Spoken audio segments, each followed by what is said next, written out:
देखो ये आपका डीसी मोटर का एक न्यूमेरिकल है। इसमें दिया हुआ क्वेश्चन में दिया हुआ है कि the armature resistance of A 200 volt shunt motor is 0.4। यहाँ पे मोटर है वो शंट मोटर है, ठीक है, जिसका वोल्टेज जो दिया हुआ है वो कितना है, 200 वोल्ट है। और जो आपका आर्मेचर का रेजिस्टेंस है वो दिया हुआ आपका 0.4, ठीक है।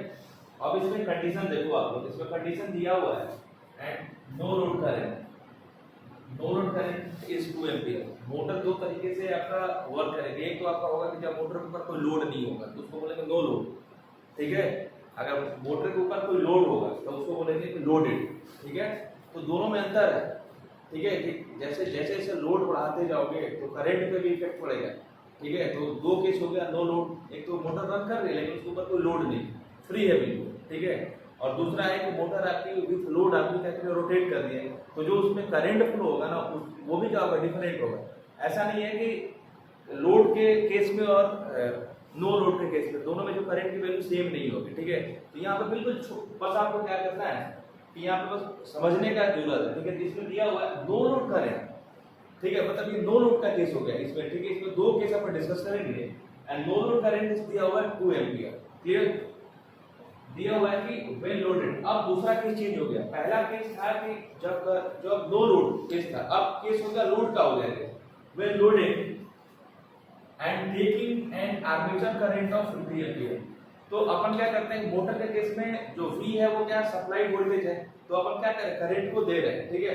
तो जैसे ही मशीन लोडेड हुई, when loaded and taking an armature current of 50 ampere, ठीक है, the speed is 1200 rpm, find the no load speed, ठीक है। अब देखो क्वेश्चन क्लियर है बिल्कुल, यहाँ से क्वेश्चन क्लियर है कि आर्मेचर रेजिस्टेंस दिया हुआ है 0.4 ओम है, ठीक है। आपका जो सप्लाइड वोल्टेज है वो कितना है, आपका 200 वोल्ट है और नो लोड करंट की वैल्यू दी है, ठीक है। नो लोड जो करंट है उसकी वैल्यू दी है आपकी कितनी, 2 एम्पियर, ठीक है। नो लोड आर्मेचर करंट की वैल्यू जब मशीन मेरी लोडेड हो जाती है, जब मशीन के ऊपर मैंने लोड बढ़ाया तो वो आर्मेचर करंट की वैल्यू यहाँ पे कितनी होगी, 50 एम्पियर होगी, ठीक है। जब मेरी मोटर लोडेड नहीं थी उस टाइम पे करंट की वैल्यू कितनी थी, 2 एम्पियर थी, ठीक है। अब करंट जब मेरी मशीन लोडेड होगी तो करंट की वैल्यू देखो पहले 2 से सीधे कितनी होगी, 50 एम्पियर होगी, ठीक है। अब उससे पूछा जा रहा है और जब मेरी मशीन लोडेड है तो उसने 1200 के आरपीएम से क्या कर दिया, रोटेट कर रही है, ठीक है। 1200 के आरपीएम से रोटेट कर रही है तो find the no load speed. अब आपको बताना है कि जब मेरे मशीन के ऊपर कोई लोड नहीं है तो उस टाइम कितने आरपीएम से रोटेट करेगी। तो देखो अगर अपन सिंपल सा कॉन्सेप्ट की बात करें कि जब मशीन के ऊपर कोई लोड नहीं है तो मशीन ज्यादा स्पीड से रोटेट करेगी। जब मशीन के ऊपर कोई लोड नहीं है तो मशीन ज्यादा स्पीड से। अब अगर यहाँ पे ऑब्जेक्टिव क्वेश्चन आता है एग्जामिनेशन में, ठीक है, तो 4 ऑप्शन आते हैं तो आप उनको नेग्लेक्ट कर देते। जिसमें भी अगर स्पीड है 1200 आरपीएम से कम आता तो आप उसको वहीं पे क्या करते हैं, रॉन्ग कर देते कि 1200 आरपीएम से ज्यादा हुआ कम नहीं होगा, ठीक है। तो अपन क्या करते थे कि ऑब्जेक्टिव क्वेश्चन में अपन दो को ऐसे छांट देते, मतलब किसी का 1100 आरपीएम दे देता है, किसी का 1150 आरपीएम दे देता है, 1200 आरपीएम दे देता है या फिर 1300 आरपीएम देता है। तो सोचो कि 1200 आरपीएम भी नहीं हो सकता है, उसके बराबर भी नहीं हो सकता, उससे कम भी नहीं हो सकता, उससे ज्यादा होगा।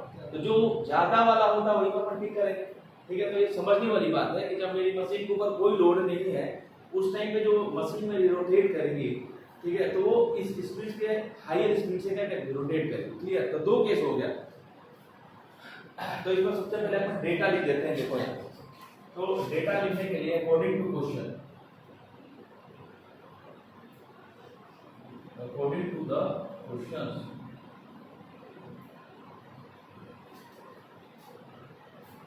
ठीक है। यहाँ पे देखो जो आपका V दिया हुआ है वो कितना दिया हुआ है, 200 वोल्ट, ठीक है। और जो आपका आर्मेचर रेजिस्टेंस है 3.4 वो आपका दिया हुआ है 0.4, ठीक है। अब अपन डिस्कस करते हैं दोनों केस। तो सबसे पहला डिस्कस कर लेते हैं नो लोड का केस डिस्कस करते हैं, ठीक है। नो लोड के केस में अपन देखते हैं तो अपन करंट कहाँ पे दे रहे हैं, आर्मेचर के ऊपर दे रहे हैं, ठीक है। तो नो लोड जो करंट हो गया, ठीक है। तो इस केस में आपका जो IA कितना दिया हुआ है 2 एम्पियर, ठीक है। अब यहाँ से अपन अगर EB निकाल लेते हैं तो ये क्या होता है आपका EB IA जो आ है V माइनस IR है, ठीक है। अब ये अपन किसके लिए बात कर रहे हैं, नो लोड के लिए बात कर रहे हैं, ठीक है। तो नो लोड की बात कर रहे हैं तो इसको EB1 नाम दे देते हैं, क्लियर है। ये किसके लिए बात कर रहे हैं, नो लोड के लिए कर रहे हैं, ठीक है। देखिए यहाँ पे EB1 V आपका दिया हुआ है 200, आपका IA दिया हुआ है 2 और ये कितना दिया हुआ है 0.4, ठीक है। तो EB1 इसकी वैल्यू कितनी हो जाएगी, इसकी वैल्यू हो जाएगी लगभग 199.2 वोल्ट, क्लियर। ये होगा 0.8 हो जाएगा, 2 into 0.4 ये आपका कितना हो जाएगा 0.8, तो इसकी वैल्यू कितनी आ गई 199.2 वोल्ट, ये क्लियर है। अब ये किसके लिए बात कर रहे हैं अपन, नो लोड के लिए बात कर रहे हैं। अब मेरी मशीन क्या हो गई, लोडेड हो गई, लोडेड कंडीशन,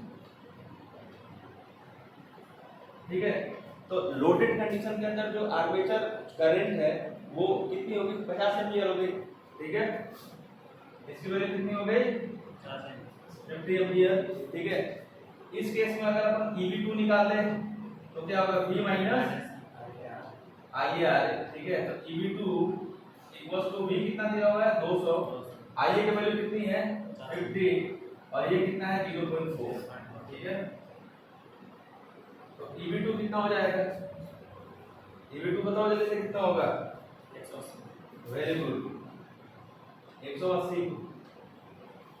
देखो यहाँ तक तो क्लियर है, यहाँ तक दोनों केस मैंने क्या कर दिया, दोनों केस को डिस्कस कर दिया, load condition and no load condition, clear. अब देखो जो तुम्हारा लोडेड कंडीशन के अंदर आपका स्पीड दिया हुआ है लेकिन नो लोड के अंदर आपका स्पीड नहीं दिया हुआ, लोड कंडीशन के अंदर आपका स्पीड दिया हुआ है, ठीक है, लेकिन नो लोड के ऊपर अपना स्पीड नहीं दिया हुआ। तो सिंपल सा है, अपन डिस्कस किए थे यहाँ पे, ठीक है। 1327 EB1 equals to EB2 N1 N2 Phi1 Phi2, ये सबको पता है, बार बार ये चीजें डिस्कस हो रही है, बार बार डिस्कस हो रही है, ठीक है। बिल्कुल राइट आंसर है आपका 1328 RPM, ठीक है। ये चीजें अपन डिस्कस कर रही है। अब इस केस में देखो जो फ्लक्स की वैल्यू है वो क्या है, फ्लक्स की वैल्यू है वो सेम होगी Phi1 equals to Phi2, clear है। तो यहाँ से देखो ये आपका क्या होगा कैंसिल आउट हो गया है, तो आपकी जो वैल्यू बच गई है यहाँ पे EB1 EB2 N1 और N2, ठीक है, N1 अब देखो EB1 मेरा कैलकुलेट कितना हुआ है 199.2 और EB2 कितना हुआ है 180, ठीक है। इसके बाद देखो N1 तो आपको पता ही नहीं है, N1 तो नो लोड का केस है, ठीक है। और N2 क्या हो गया मेरा लोड का कंडीशन, वो कितना दिया हुआ आपका 1200 आरपीएम, क्लियर। वो कितना दिया हुआ 1200 आरपीएम। अब अपने को क्या निकालना है, N निकालना है N1। तो N1 अपन कैलकुलेट कर सकते हैं 199.2 into 1200 अपॉन 180, कर सकते हैं ऐसा, क्लियर है। जब अपन इसको कैलकुलेट करेंगे तो यहाँ का आ जाएगा 1328 आरपीएम, इसकी वैल्यू कितनी आ जाएगी 1328 आरपीएम। देखो यहाँ पर फिर से मैं एक बार ब्रीफ कर देता हूँ। देखो सबसे पहले एक मशीन दिया हुआ है, मशीन के अंदर आपकी डीसी शंट मोटर है, ठीक है। शंट मोटर के अंदर दो केस दे दिया गया, एक बार जो आपकी मोटर है वो नो लोड कंडीशन में वर्क कर रही है, एक बार लोड की कंडीशन में वर्क कर रही है। तो लोड के कंडीशन में मोटर का स्पीड दिया हुआ है, ठीक है। नो लोड के कंडीशन में आपका स्पीड पूछ रहा है, क्लियर है। दो कंडीशन है, तो अपने को क्या करना है कि सिंपल सा यहाँ पे EB1 एंड EB2 निकाल के दोनों का रेशियो अगर कर देते हैं, ठीक है, तो आपका क्या होगा यहाँ से आपका स्पीड कैलकुलेट हो जाएगा, क्लियर है, ठीक है।